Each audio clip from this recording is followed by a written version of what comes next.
ಮಗ 20 ವರ್ಷದಿಂದ ಗ್ಯಾರೇಜ್ಗೆ ಹೋಗ್ತಾ ಇದ್ನಲ್ಲ, ಆವಾಗ್ಲಿಂದ ಡ್ರಗ್ಸ್ ಗಾಂಜಾ ಕಲ್ಕೊಂಡು ನಮ್ಮ ಮನೇಲಿ ಒಂದು ಪದಾರ್ಥ ಬಿಟ್ಟಿಲ್ಲ.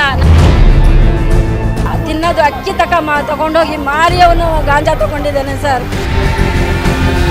ಪ್ರಯತ್ನ ಮಾಡ್ತೀವಿ ಸರ್, ನಾವು ತುಂಬ ಸೋತ್ ಬಿಟ್ಟಿದ್ದೀವಿ ಸರ್. ನಾವು ಮೋದಿ ಗೌರ್ಮೆಂಟು, ಮೋದಿ ಎಲ್ಲ ಕಡೆ ಬರ್ತಾರೆ, ಸ್ಟೇಜ್ ಮೇಲೆ ಹೇಳ್ತಾರೆ ಬೇಟಿ ಬಚಾವೋ ಬೇಟಿ ಪಡಾವೋ ಅಂತ. ಅದು ಸೆಂಟೆನ್ಸ್ ಚೇಂಜ್ ಮಾಡಬೇಕು.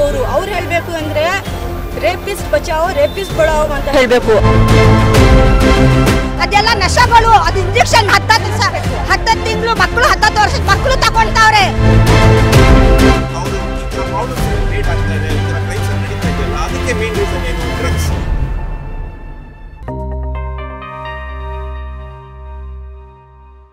ಹಾಸನ ನಗರದಲ್ಲಿ ನಡೆದ ಗ್ಯಾಂಗ್ ರೇಪ್ ವಿರೋಧಿಸಿ ಆರೋಪಿತರಿಗೆ ಗರಿಷ್ಠ ಪ್ರಮಾಣದ ಶಿಕ್ಷೆ ಹಾಗೂ ಸಂತ್ರಸ್ತೆಗೆ 25 ಲಕ್ಷ ಪರಿಹಾರಕ್ಕೆ ಆಗ್ರಹಿಸಿ ಮತ್ತು ಜಿಲ್ಲೆಯಲ್ಲಿ ನಡೆಯುತ್ತಿರುವ ಮಾದಕ ವಸ್ತುಗಳ ಮಾರಾಟ ಜಾಲವನ್ನು ಪತ್ತೆ ಹಚ್ಚಿ ಶಿಕ್ಷೆ ನೀಡುವಂತೆ ಒತ್ತಾಯಿಸಿ ಜಿಲ್ಲಾ ಮುಸ್ಲಿಂ ಸಂಘಟನೆಗಳ ಒಕ್ಕೂಟದಿಂದ ಬೃಹತ್ ಪ್ರತಿಭಟಿಸಿ ಜಿಲ್ಲಾಡಳಿತಕ್ಕೆ ಮನವಿಯನ್ನು ಸಲ್ಲಿಸಲಾಯಿತು. ಇದೇ ವೇಳೆ ಜಿಲ್ಲಾ ಮುಸ್ಲಿಂ ಸಂಘಟನೆಗಳ ಒಕ್ಕೂಟದ ಅನ್ಶಾದ್ ಪಾಳ್ಯ ಮಾತನಾಡಿ, ಜಿಲ್ಲೆಯೇ ಬೆಚ್ಚಿ ಬೀಳಿಸುವಂತಹ ಪೈಶಾಚಿಕ ಕೃತ್ಯ ಕಳೆದ 5 ದಿನಗಳ ಹಿಂದೆ ಬೆಳಕಿಗೆ ಬಂದಿದೆ. ನಗರದ ಪೆನ್ಷನ್ ಮೊಹಲ್ಲಾ ವ್ಯಾಪ್ತಿಯಲ್ಲಿ ಬುದ್ಧಿಮಾಂದ್ಯ ಸಹೋದರಿಯ ಮೇಲೆ 4 ಜನ ದುರುಳರು ಸೇರಿ ಗುಂಪು ಅತ್ಯಾಚಾರ ಮಾಡಿರ್ತಾರೆ.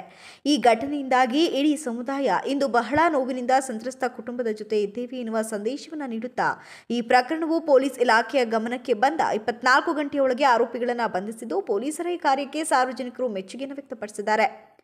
ಮಹಿಳಾ ಪರ ಹೋರಾಟಗಾರ್ತಿ ರೂಪಾ ಹಾಸನ ಮಾತನಾಡಿ, ಅತ್ಯಾಚಾರದಂತಹ ಪ್ರಕರಣದಿಂದ ಇಡೀ ನಗರದ ಜನಸಾಮಾನ್ಯರು ಇದರಿಂದ ಬೆಚ್ಚಿಬಿದ್ದಿದ್ದಾರೆ. ಈ ಘಟನೆಗೆ ಕಾರಣರಾದ 4 ಆರೋಪಿಗಳಿಗೆ ಕಠಿಣ ಶಿಕ್ಷೆಯಾಗುವಂತೆ ಹಾಗೂ ಇಂತಹ ಘಟನೆಗಳಿಗೆ ಪೂರಕವಾಗಿ ನಡೆಯುತ್ತಿರುವ ಮಾದಕ ವಸ್ತುಗಳ ಮಾರಾಟ ಸಂಪೂರ್ಣವಾಗಿ ತಡೆಯುವಂತೆ ನಮ್ಮ ಆಗ್ರಹವಾಗಿದೆ ಅಂತ ಹೇಳಿದರು.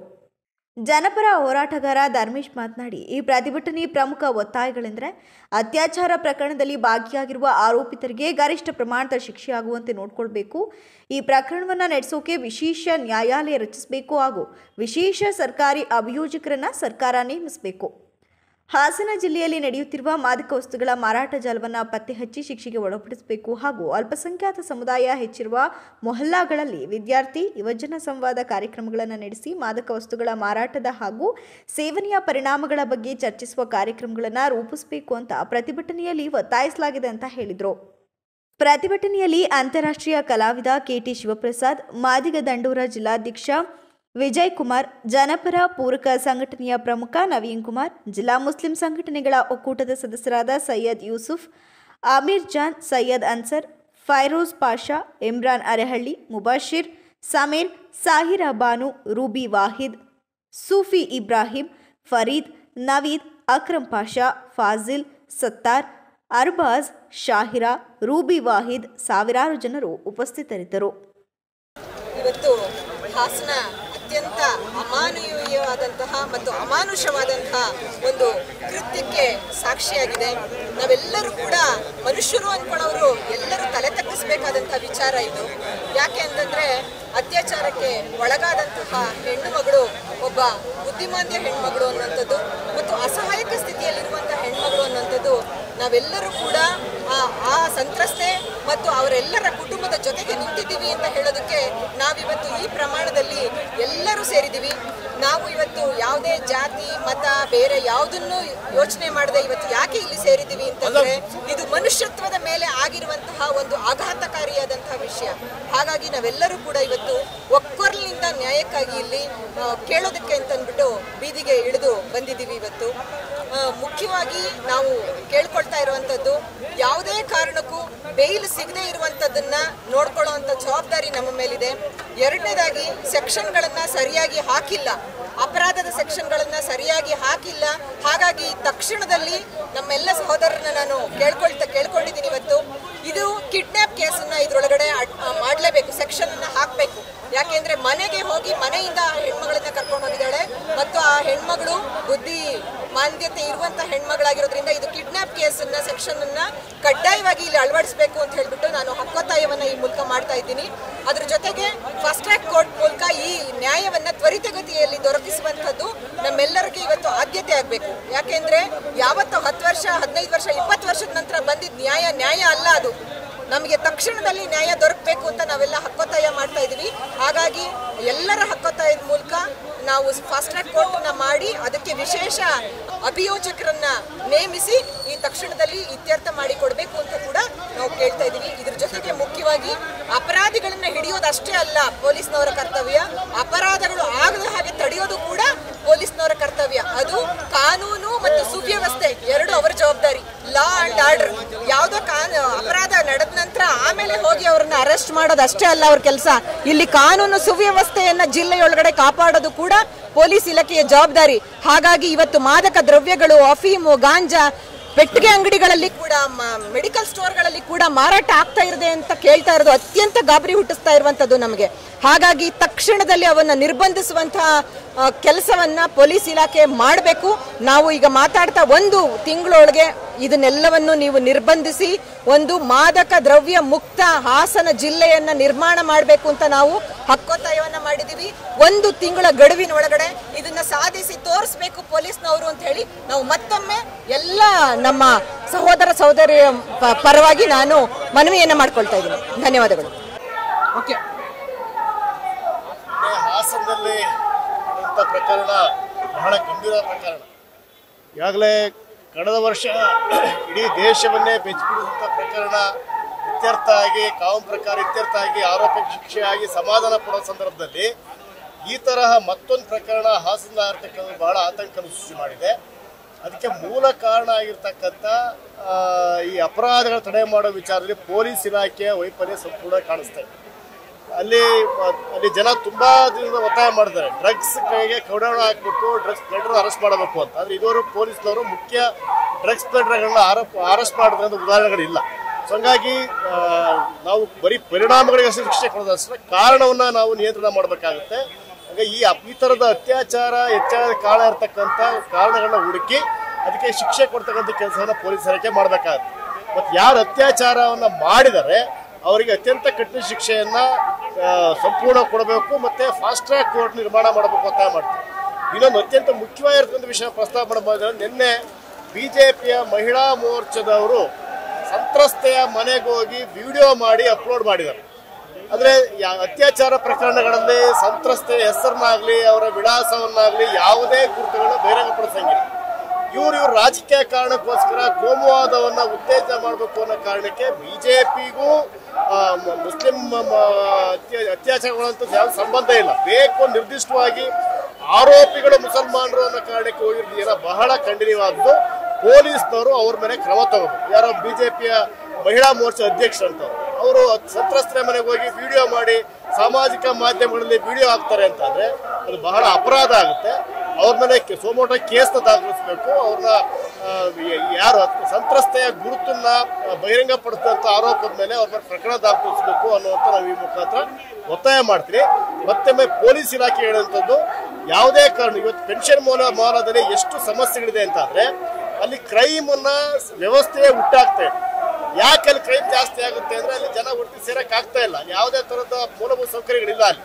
ಅದ್ರ ಜೊತೆಗೆ ಈ ಡ್ರಗ್ಸ್ ಕೂಡ ಅಲ್ಲಿ ಹೋಗುತ್ತೆ ಅಂತಂದ್ರೆ ಅಲ್ಲಿ ಯುವಜನರ ಮನಸ್ಥಿತಿ ಏನಾಗುತ್ತೆ ಅರ್ಥ ಮಾಡ್ಕೋಬೇಕಾಗುತ್ತೆ. ಸೊ ಆ ಕಾರಣಕ್ಕೆ ಪೊಲೀಸ್ ಇಲಾಖೆ ನಿರ್ದಾಕ್ಷಿಣ್ಯವಾಗಿ ಡ್ರಗ್ಸ್ ಕ್ರಮ ತಗೋಬೇಕು. ಮತ್ತೆ ಜಿಲ್ಲಾಧಿಕಾರಿನೂ ಕೂಡ ಗಮನ ಹರಿಸಬೇಕು ಒತ್ತಾಯ ಮಾಡ್ತೀವಿ. ಬಿಜೆಪಿಯ ರಾಜ್ಯ ಮಹಿಳಾ ಅಧ್ಯಕ್ಷನೇ ಪ್ರಕರಣ ದಾಖಲಿಸಬೇಕು ಅಂತ ಒತ್ತಾಯ ಮಾಡ್ತೀವಿ. ನನ್ನ ಮಗ 20 ವರ್ಷದಿಂದ ಗ್ಯಾರೇಜ್ಗೆ ಹೋಗ್ತಾ ಇದ್ನಲ್ಲ, ಆವಾಗ್ಲಿಂದ ಡ್ರಗ್ಸ್ ಗಾಂಜಾ ಕಲ್ಕೊಂಡು ನಮ್ಮ ಮನೇಲಿ ಒಂದು ಪದಾರ್ಥ ಬಿಟ್ಟಿಲ್ಲ. ನಾವು ಕೂಲಿ ಮಾಡೋರು ರಿಯಾಬ್ ಸೆಂಟ್ರಿಗೆ 11 ಜಾಗ ಬಿಟ್ಟಿದ್ದೀವಿ. ಮೈಸೂರು, ಬೆಂಗಳೂರು ಎಲ್ಲ 11 ಜಾಗ ಬಿಟ್ಟಿನೂ ಅವ್ನು ಮತ್ತೆ ತಗೊಂಡೋಗಿ ಬೆಂಗಳೂರಲ್ಲಿ 4 ತಿಂಗಳು ಬಿಟ್ಟಿದ್ದೀವಿ.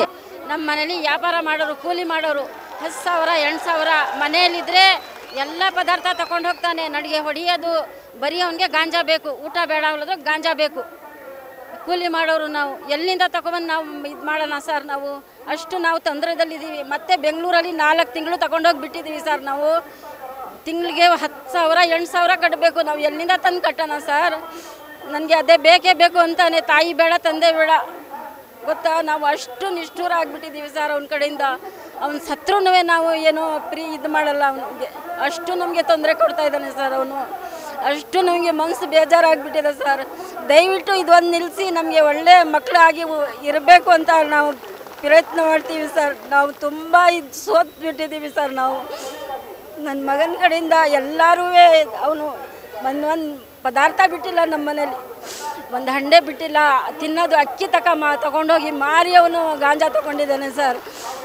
ಒಂದು ತಾಮ್ರದ್ದು ಒಂದು ಏನು ಬಿಟ್ಟಿಲ್ಲ, ಒಂದು ಮೊಬೈಲ್ ಬಿಡಲ್ಲ, ಏನು ಮಾಡಿದ್ರು ಬಿಡಲ್ಲ ಸರ್. ನಾನು ಕಲ್ಕೊಂಡಿದ್ದೀನಿ, ನನಗೆ ಬೇಕು ಅಂತಾನೆ ಸರ್. ಅದು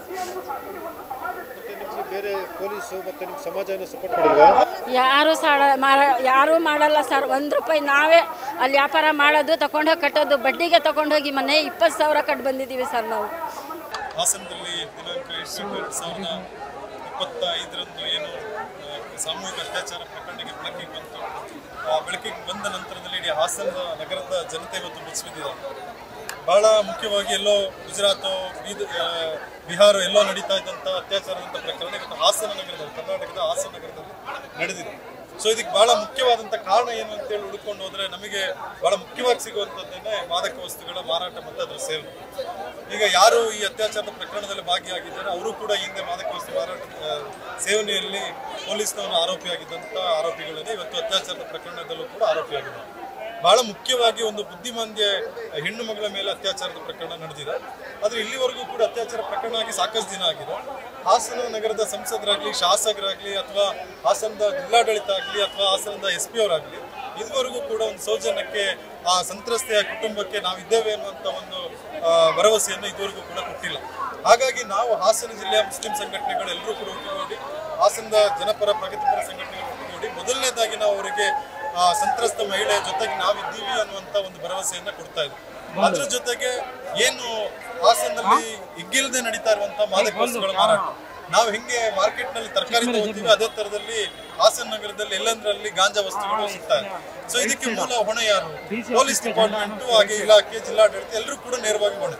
ಆದ್ರೆ ಇವತ್ತು ಆ ಹೊಣೆಗಾರಿಕೆಯಿಂದ ತಪ್ಪಿಸ್ಕೊಂಡು ಇವತ್ತು ಕೇವಲ ಯಾರು ಕನ್ಸ್ಯೂಮ್ ಮಾಡ್ತಾರೆ, ಯಾರು ಮಾದಕ ವಸ್ತುಗಳನ್ನ ಸೇವನೆ ಮಾಡ್ತಾರೆ ಅಂಥವ್ರನ್ನ ಮಾತ್ರ ಕರ್ಕೊಂಡು ತಾವುಗಳು ಪ್ರಕರಣವನ್ನು ದಾಖಲಿಸುವಂತ ಪ್ರಯತ್ನವನ್ನು ಮಾಡ್ತಾ ಇದ್ದಾರೆ. ಯಾರು ನಿಜವಾದಂತ ಮಾರಾಟಗಾರರಿದ್ದಾರೆ, ಯಾರು ಹಾಸನಕ್ಕೆ ಡ್ರಗ್ಸ್ ಗಾಂಜಾವನ್ನ ತೆಗೆದುಕೊಂಡು ಬರ್ತಾರೆ, ಪೆಡ್ಲರ್ಗಳು ಯಾರಿದ್ದಾರೆ ಅವರನ್ನು ಬಂಧಿಸುವಂತ ಕೆಲಸಗಳು ಆಗಿಲ್ಲ. ಈ ಹಿಂದೆ 2-3 ತಿಂಗಳ ಹಿಂದೆ ಒಂದ್ಸಲ ಯಾರು ಮಾರಾಟ ಮಾಡ್ತಾರೆ ಆ ವ್ಯಕ್ತಿಯನ್ನ ಅಲ್ಲಿನ ಏರಿಯಾದ ಜನರೇನೆ ಬಂದು ಹಿಡಿದುಕೊಟ್ಟು ಅವ್ರ ಮೇಲೆ ಪ್ರಕರಣ ದಾಖಲಿಸುವಂತ ಕೆಲಸವನ್ನು ಮಾಡಿದ್ರು. ಆದ್ರೆ ಇವತ್ತು ಆ ವ್ಯಕ್ತಿಗೆ ನ್ಯಾಯಾಲಯದಿಂದ ಜಾಮೀನು ಸಿಗುವಂತ ಕೆಲಸ ಆಗಿದೆ. ಅಂದ್ರೆ ಇಲ್ಲಿ ಸಂಪೂರ್ಣವಾಗಿ ಪೊಲೀಸ್ ಡಿಪಾರ್ಟ್ಮೆಂಟ್ ಈ ವೈಫಲ್ಯವನ್ನ ಒಪ್ಕೊಳ್ಬೇಕಾಗತ್ತೆ. ಈ ಅತ್ಯಾಚಾರ ಪ್ರಕರಣದಲ್ಲಿ ಅವರು ಸಾಕಷ್ಟು ಕೆಲಸವನ್ನ ಮಾಡಿದ್ದಾರೆ, ನಾವು ಇಲ್ಲ ಅಂತ ಹೇಳ್ತಾ ಇಲ್ಲ. ಪೊಲೀಸ್ ಡಿಪಾರ್ಟ್ಮೆಂಟ್ಗೆ ಅತ್ಯಾಚಾರ ಪ್ರಕರಣದಲ್ಲಿ ಆರೋಪಿಗಳನ್ನ ಪತ್ತೆ ಹಚ್ಚಿದ್ದಾರೆ, FIR ಮಾಡಿದ್ದಾರೆ, ಬೇರೆ ಬೇರೆ ರೀತಿಯಾದಂತ ಕಾನೂನು ಪ್ರಕ್ರಿಯೆಗಳನ್ನ ಮಾಡಿದ್ದಾರೆ. ನಾವು ಅವರಿಗೆ ಅಭಿನಂದನೆಗಳನ್ನ ಸಲ್ಲಿಸಲೇಬೇಕಾಗತ್ತೆ. ಆದ್ರೆ ಬಹಳ ಮುಖ್ಯವಾಗಿ ಏನು ಅಂತ ಹೇಳಿದ್ರೆ, ಮಾದಕ ವಸ್ತುಗಳ ಪತ್ತೆ ಹಚ್ಚುವಂತ ಪ್ರಕರಣಗಳಲ್ಲಿ ಯಾಕೆ ಸರಿಯಾದ ಕ್ರಮಗಳನ್ನ ಕೈಗೊಳ್ತಿಲ್ಲ ಅನ್ನುವಂಥದ್ದು ಒಂದು. ಎರಡನೇದು, ಹಾಸನ ನಗರದಲ್ಲಿ ಸಾಕಷ್ಟು ಮೆಡಿಕಲ್ಗಳಿದೆ, ಔಷಧಿ ಅಂಗಡಿಗಳಿದಾವೆ. ಆ ಔಷಧಿ ಅಂಗಡಿಗಳಲ್ಲಿ ಕೊರಾಕ್ಸ್ ಅಂತ ಬಾಟಲ್ಗಳು, ಸಿರಂಜ್ಗಳು, ಈ ಮಾದಕ ವಸ್ತುಗಳಿಗೆ ಬೇಕಾದಂತ ಸಾಕಷ್ಟು ವಸ್ತುಗಳು, ಡ್ರಗ್ಸ್ಗಳು ಮಾರಾಟ ಆಗ್ತಿದೆ. ಸೊ ಯಾಕೆ DHO, ಜಿಲ್ಲಾಧಿಕಾರಿಗಳು ಒಂದು ತಂಡವನ್ನು ರಚನೆ ಮಾಡಿ ಹಾಸನ ನಗರದಲ್ಲಿ ಸುತ್ತುವರೆದು ಯಾಕೆ ಅದನ್ನ ಕಂಟ್ರೋಲ್ ಮಾಡ್ಲಿಕ್ಕೆ ಸಾಧ್ಯ ಆಗ್ತಿಲ್ಲ? ಕೊರಾಕ್ಸ್ ಅಂತ ಬಾಟಲ್ಗಳನ್ನ ಯಾಕೆ ಹಿಡಿದು ಸೀಸ್ ಮಾಡ್ಲಿಕ್ಕೆ ಸಾಧ್ಯ ಆಗ್ತಿಲ್ಲ? ಅಂತವ್ರ ಲೈಸೆನ್ಸ್ಗಳನ್ನ ಯಾಕೆ ನೀವು ಕ್ಯಾನ್ಸಲ್ ಮಾಡ್ತಾ ಇಲ್ಲ? ಇವೆಲ್ಲವೂ ಕೂಡ ಇವತ್ತಿನ ಪ್ರಶ್ನೆಗಳು. ಅಂದ್ರೆ ನೀವು ಅವ್ರ ಜೊತೆಗೆ ಶಾಮೀಲಾಗಿದ್ದೀರಾ ಅಂತೇಳಿ. ಹಾಗಾಗಿ ನಾವು ನಿಮ್ಗೆ ಹೇಳ್ತಾ ಇರುವಂತದ್ದು, ಖಂಡಿತವಾಗ್ಲೂ ಈ ಅಪರಾಧಂತ ಪ್ರಕರಣಗಳು ನಿಲ್ಬೇಕು ಅಂತ ಹೇಳಿದ್ರೆ ಅದರ ಮೂಲ ಕಾರಣ ಆಗಿರುವಂತ ಮಾದಕ ವಸ್ತುಗಳ ಮಾರಾಟ ನಿಲ್ಬೇಕು. ಹಾಸನ ಅನ್ನುವಂಥದ್ದು ಮಾದಕ ಮುಕ್ತ ನಗರ ಆಗ್ಬೇಕು ಅನ್ನೋದು ನಮ್ಮ ಆಶೆ ಆಗಿದೆ. ಆ ನಿಟ್ಟಿನೊಳಗಡೆ ನಾವು ಇವತ್ತು ಎಲ್ಲರೂ ಕೂಡ ಒಂದು ಪ್ರತಿಭಟನೆಯನ್ನು ಮಾಡಿದ್ದೇವೆ. ನಾವು ನಿಮಗೆ ಸುಮಾರು 1 ತಿಂಗಳ ಗಡುವನ್ನ ಕೊಡ್ತೀವಿ. ಖಂಡಿತ 1 ತಿಂಗಳ ಗಡುವಿನಲ್ಲಿ ತಾವೇನಾದ್ರೂ ಈ ಯಾರು ಪೆಡ್ಲರ್ಗಳಿದ್ದಾರೆ ಅಂಥವ್ರನ್ನ ಬಂಧಿಸಿಲ್ಲ ಅಂತ ಹೇಳಿದ್ರೆ ನಾವು ಮುಂದಿನ ದಿನದಲ್ಲಿ SBI ಕಚೇರಿ ಮುತ್ತಿಗೆ ಹಾಕುವಂಥದ್ದು, ಜಿಲ್ಲಾ ಆರೋಗ್ಯ ಕೇಂದ್ರದ ಮುತ್ತಿಗೆ ಹಾಕುವಂಥದ್ದು, ನಾರ್ಕೋಟಿಕ್ ಡಿಪಾರ್ಟ್ಮೆಂಟ್ ನ ಮುತ್ತಿಗೆ ಹಾಕುವಂತ ಕೆಲಸವನ್ನು ಖಂಡಿತ ಮಾಡ್ತೀವಿ ಅಂತ ಹೇಳಿ ನಮ್ಗೆ ಎಚ್ಚರಿಕೆಯನ್ನು ಕೊಡ್ತಾ ಇದ್ದೀವಿ. ಬೇಸಿಕ್ ಆಗಿ ನಾವು ಇದನ್ನ 3 ಪಾಯಿಂಟ್ ಆಗಿ ನಾವು ಡಿವೈಡ್ ಮಾಡಬಹುದು. ಫಸ್ಟ್ ಆಫ್ ಆಲ್, ಇದೇನು ಇನ್ಸಿಡೆಂಟ್ ನಡೆದಿದೆ ಇದೊಂದು ನಡಿಬಾರ್ದಿತ್ತು. ಒಂದು ಅಹಿತಕರ ಘಟನೆ ಯಾವುದೇ ಸ್ಥಳದಲ್ಲಿ, ಯಾವುದೇ ಸಮಾಜದಲ್ಲಿ, ಯಾವುದೇ ಮನೆ ಕೂಡ ಈ ತರ ಒಂದು ಸಿಚುವೇಶನ್ ಯಾರಿಗೂ ಬರಬಾರ್ದು. ಆದ್ರೆ ಈ ತರ ಸಿಚುವೇಶನ್ ಆಗಿದೆ. ಇದ್ರ ಪರವಾಗಿ ನಾವೆಲ್ಲ ಹಾಸನ ಜನತೆ ಇವತ್ತೇನಿದೆ, ನಾವು ಸಂತ್ರಸ್ತ ಜೊತೆ, ಅವರ ಫ್ಯಾಮಿಲಿ, ಕುಟುಂಬ ಜೊತೆ ನಾವು ನಿಂತಿದ್ದೇವೆ. ಈ ತರ ಒಂದು ಸಿಚುವೇಶನ್ ಬಹುಶಃ ನಮ್ಮ ಪೊಲೀಸ್ ಡಿಪಾರ್ಟ್ಮೆಂಟ್ ಅವರು ಡ್ರಗ್ಸ್ ಆಗ್ಲಿ ಮೆಡಿಕಲ್ ಸ್ಟೋರ್ಲಿ ಸಿಗುವಂತಹ ಬೇರೆ ಸಿರಿಂಜಸ್ ಆಗಲಿ ಸೆಡೇಟಿವ್ಸ್ ಆಗಲಿ ಇದನ್ನ ವಿತೌಟ್ ಪ್ರೆಸ್ಕ್ರಿಪ್ಷನ್ ಎಲ್ಲ ಕೊಡೋದು ನಿಲ್ಲಿಸಿದ್ರೆ ಪೊಲೀಸರ ಹತ್ರ ಪ್ರತಿಯೊಂದು ಇನ್ಫಾರ್ಮೇಶನ್ ಇದೆ. ಪೊಲೀಸರು ಇದ್ರ ವಿರುದ್ಧ ಆಕ್ಷನ್ಸ್ ತಗೋತಾ ಇದ್ದಾರೆ. ಯೂಶಲಿ ಏನ್ ಮಾಡ್ತಾ ಇದ್ದಾರೆ, ಯಾರು ಚಿಕ್ಕ ಕ್ವಾಂಟಿಟಿನಲ್ಲಿ ಡ್ರಗ್ಸ್ ನ ಯಾರು ಕನ್ಸ್ಯೂಮ್ ಮಾಡ್ತಾ ಇದ್ದಾರೆ ಅವರಿಗೆ ಅರೆಸ್ಟ್ ಮಾಡ್ತಾ ಇದ್ದಾರೆ. ಅವ್ರ ವಿರುದ್ಧ ಪಿಟಿ ಕೇಸಸ್ ಹಾಕಿ NDPS ಒಳಗಡೆ ಅವರನ್ನ ಸ್ವಲ್ಪ ದಿನ ಆದ್ಮೇಲೆ ಸ್ವಲ್ಪ ಅಮೌಂಟಿಗೆ ಅಂತ ಹೇಳಿ ಬೇಲ್ ತಗೊಂಡು ಕೇಸ್ನ ಕ್ಲೋಸ್ ಮಾಡ್ತಾ ಇದ್ದಾರೆ. ಬಟ್ ಇದು ಪ್ರಾಬ್ಲಮ್ಗೆ ಸೊಲ್ಯೂಷನ್ ಅಲ್ಲ. ಇದೊಂದೇ ಪ್ರಾಬ್ಲಮ್ ಅಂತ ಅಲ್ಲ ಸರ್, ಇಡೀ ಡ್ರಗ್ಸ್ ಕಡೆಯಿಂದ ಆಗಿರುವಂತಹ ಲಿಸ್ಟ್ಗಳು ತೆಗೆದ್ರೆ ಹಾಸನ ಡಿಸ್ಟ್ರಿಕ್ಟ್ ಅಲ್ಲಿ ತುಂಬಾ ಜಾಸ್ತಿ ಪ್ರಾಬ್ಲಮ್ಸ್ ಇದೆ. ಎಸ್ಪೆಷಲಿ ಕೊನೆಯ 1 ವರ್ಷ 2 ವರ್ಷದಿಂದ ಏನಿದೆ ಈ ತರ ಪ್ರಾಬ್ಲಮ್ಸ್ ರಿಪೀಟೆಡ್ ಆಗಿ ನಡೀತಾನೆ ಇದೆ. ಆದ್ರೆ ಪೊಲೀಸ್ ಡಿಪಾರ್ಟ್ಮೆಂಟ್ ಕಡೆಯಿಂದ ಈ ಪ್ರಾಬ್ಲಮ್ಸ್ ನ ಒಂದೇ ಒಂದು ಸೊಲ್ಯೂಷನ್ ಕೂಡ ಯಾವುದು ಸಿಕ್ಕಿಲ್ಲ. ಅವರು ಈಚೆ ಬಂದು ಪ್ರೆಸ್ ಕಾನ್ಫರೆನ್ಸ್ ಮಾಡೋದಾಗ್ಲಿ ಅಥವಾ ಜನ ಸಾಮಾನ್ಯರಿಗೆ ತಗೊಂಡು ಅಥವಾ ಜನಪ್ರತಿನಿಧಿಗಳು MLA MP ಅವರಿಗೆಲ್ಲ ತಗೊಂಡು ಇದ್ರ ಬಗ್ಗೆ ಯಾವತ್ತೂ ಡಿಸ್ಕಷನ್ ನಡೆದಿಲ್ಲ. ಎಲ್ಲಿ ಯಾವುದೋ ಒಂದು ಸ್ಕೇಲ್ ಅಲ್ಲಿ ಏನೋ ಒಂದು ಅರೆಸ್ಟ್ ಮಾಡ್ತಾರೆ, ಅದನ್ನ ಅಲ್ಲಿಗೆನೆ ಮಟ್ಟ ಹಾಕ್ತಾರೆ. ಬಟ್ ಯಾವುದೇ ಕಾರಣಕ್ಕೂ ಅವರು ಈ ಪ್ರಾಬ್ಲಮ್ ನ ಬಗೆಹರಿಸೋದಕ್ಕೆ ಇದುವರೆಗೆ ಪ್ರಯತ್ನ ಪಟ್ಟಿಲ್ಲ. ನಾವು ಇಲ್ಲಿ ಡೈರೆಕ್ಟ್ ಆಗಿ SP ಸುಜಿತಾ ಮೊಹಮ್ಮದ್ ಅವ್ರನ್ನ ನಾವು ಕ್ವೆಶ್ಚನ್ ಮಾಡ್ತೀವಿ. ಈ ಎಲ್ಲ ಪ್ರಾಬ್ಲಮ್ಸ್ಗೆ ಸೊಲ್ಯೂಷನ್ಗೋಸ್ಕರ ನೀವು ಕೇವಲ ಇದು ಡ್ರಗ್ಸ್ ಇದೊಂದು ಇನ್ಸಿಡೆಂಟ್ ಅಂತ ನಾವು ಹೇಳೋದಿಲ್ಲ. ಹಾಸನಲ್ಲಿ ಪ್ರತಿನಿತ್ಯ ಕುಡಿದು ದಾಂಧಲೆ ಮಾಡೋದಾಗ್ಲಿ, ಹಲ್ಲೆ ಮಾಡೋದಾಗ್ಲಿ, ಕೊಲೆ ಮಾಡೋದಾಗ್ಲಿ ಹಾಸನ ಜಿಲ್ಲೆಯಲ್ಲಿ ಕಂಟಿನ್ಯೂಸ್ ಆಗಿ ಇದು ನಡೀತಾನೆ ಇದೆ. ಕಳೆದ 1 ವರ್ಷ 2 ವರ್ಷದಿಂದ ರಿಪೀಟೆಡ್ಲಿ ಇದೆಲ್ಲ ನಡೀತಾ ಇರೋದು. ನೀವು ಇದನ್ನೆಲ್ಲ ಕಂಟ್ರೋಲ್ ಮಾಡೋದಕ್ಕೆ ಏನ್ ಮೆಷರ್ಮೆಂಟ್ಸ್ ತಗೊಂಡಿದ್ದೀರಾ? ಒಂದು ಟ್ರಾಫಿಕ್ ಪೊಲೀಸ್ ಅವರು ಮಂತ್ ಎಂಡ್ ಅಲ್ಲಿ ಜನರಿಗೆ ಹೆಲ್ಮೆಟ್ ಇಲ್ಲ ಅಂತ ಹೇಳಿ ಅವರಿಗೆ ಫೈನ್ ಹಾಕ್ಲಿಕ್ಕೆ ನೀವು ಬೀದಿಲಿ 4 ಪೊಲೀಸ್ ಆಫೀಸರ್ನ ನಿಲ್ಲಿಸ್ತೀರಾ. ಅದೇ ಒಂದ್ ಸೈಡ್ ಅಲ್ಲಿ ಈ ತರ ಇನ್ಸಿಡೆಂಟ್ಸ್ ಎಲ್ಲ ಕಂಟಿನ್ಯೂಸ್ ಆಗಿ ನಡೀತಾ ಇದೆಯಲ್ಲ, ನೀವೇನ್ ಮೆಷರ್ಮೆಂಟ್ಸ್ ತಗೊಂಡಿದ್ದೀರಾ? ಇದ್ರ ಬಗ್ಗೆ ನೀವ್ ಯಾಕೆ ಮಾತಾಡ್ತಾ ಇಲ್ಲ? ನಾವು ಹೇಳ್ತೀವಿ, ಯಾರೋ ಒಬ್ಬ ಡ್ರಗ್ ತಗೊಂಡ ಅವನೇನೋ ಒಂದು ಕ್ರೈಮ್ ಮಾಡ್ದ, ಅವನಿಗೆ ಅವರು ಈ ತರ ಪ್ರಾಬ್ಲಮ್ಸ್ ಎಲ್ಲ ಕ್ರಿಯೇಟ್ ಆಗ್ತಾ ಇದೆ, ಈ ತರ ಕ್ರೈಮ್ಸ್ ಎಲ್ಲ ನಡೀತಾ ಇದೆಯಲ್ಲ, ಅದಕ್ಕೆ ಮೇನ್ ರೀಸನ್ ಏನು? ಡ್ರಗ್ಸ್. ಈ ಡ್ರಗ್ಸ್ ನ ನೀವು ಕಂಟ್ರೋಲ್ ಮಾಡೋದಕ್ಕಾಗ್ಲಿ ಅಥವಾ ಬೇರೆ ಗಲ್ಲಿ ಬೀದಿಗಳಲ್ಲಿ ನಡೆದಿರುವಂತಹ ಹೋರಾಟ, ಹಲ್ಲೆ, ಕೊಲೆಗಳನ್ನ ಕಂಟ್ರೋಲ್ ಮಾಡಲಿಕ್ಕೆ ನೀವೇನ್ ಮಾಡ್ತಾ ಇದ್ರೆ ನಾವು ಅದ್ರ ಬಗ್ಗೆ ನಾವು ಕ್ವೆಶ್ಚನ್ ಮಾಡ್ತೀವಿ. ಅಪಾರ್ಟ್ ಫ್ರಮ್ ದಟ್ ನಾವು ಇಲ್ಲಿ ಬೇರೆ ಇಲ್ಲಿ ಆಲ್ರೆಡಿ ಈ ಒಂದು ಇನ್ಸಿಡೆಂಟ್ಗೆ ನಾವೆಲ್ಲ ಏನ್ ಸೇರಿದೀವಿ ಅದ್ರ ಮೇಲೆ ಅರೆಸ್ಟ್ ಎಲ್ಲ ಆಗಿದೆ. ಆ ಅರೆಸ್ಟ್ ಆಗಿರೋದ್ರಿಂದ ಇಲ್ಲಿ ನಾವು ಟ್ರಯಲ್ ಅಂಡ್ ಎರರ್ ಅನ್ನೋ ಮೆಥಡ್ ಕೂಡ ಇಲ್ಲ. ಆರೋಪಿಗಳು ಅವರು ಮಾಡಿರುವಂತ ಕೃತ್ಯಗಳನ್ನ ಒಪ್ಕೊಂಡಿದ್ದಾರೆ. ಸೊ ತ್ವರಿತಗತಿಯಾಗಿ ಫಾಸ್ಟ್ ಟ್ರ್ಯಾಕ್ ಕೋರ್ಟ್ ಇದ್ರ ಮುಖಾಂತರ ಆರೋಪಿಗಳಿಗೆ, ಅಪರಾಧಿಗಳಿಗೆ ಕಠಿಣವಾದ ಗಲ್ಲು ಶಿಕ್ಷೆಯನ್ನ ಕೊಟ್ಟು ಸಂತ್ರಸ್ತೆಯ ಕುಟುಂಬ ಹಾಗೂ ಇಡೀ ಸಮುದಾಯಕ್ಕೆ, ಇಡೀ ಜನರಿಗೆ, ಇಡೀ ಜನತೆಗೆ ಮಾದರಿಯಾಗುವಂತಹ ಒಂದು ಶಿಕ್ಷಣ ಹಾಗೂ ನ್ಯಾಯವನ್ನು ದೊರಕಿಸಿಕೊಡ್ಬೇಕು ಅಂತ. ಹಲೋ, ಇವತ್ತೇನಾಗ್ತಾ ಇದೆ? ಇವತ್ತು ಹಾಸನದಲ್ಲಿ ತಲ್ಲಣಗೊಂಡಿದೆ. ಒಬ್ಬ ಬುದ್ಧಿಮಾಂದ್ಯ ಯುವತಿಯನ್ನ, ಹೆಣ್ಣು ಮಗುದ ಒಂದು ರೇಪ್ ಆಗಿದೆ. ನೋಡಿ, ಆ ರೇಪ್ ಆಗಿದ್ದಾರೆ, ಅವ್ರು ಯಾರು ಆಗಿದ್ದಾರೆ ಅವ್ರಿಗೆ ಬಿಡೋದಿಲ್ಲ ಸರ್ಕಾರ. ಇಷ್ಟೊಂದು ಒತ್ತಡ ಇದೆ.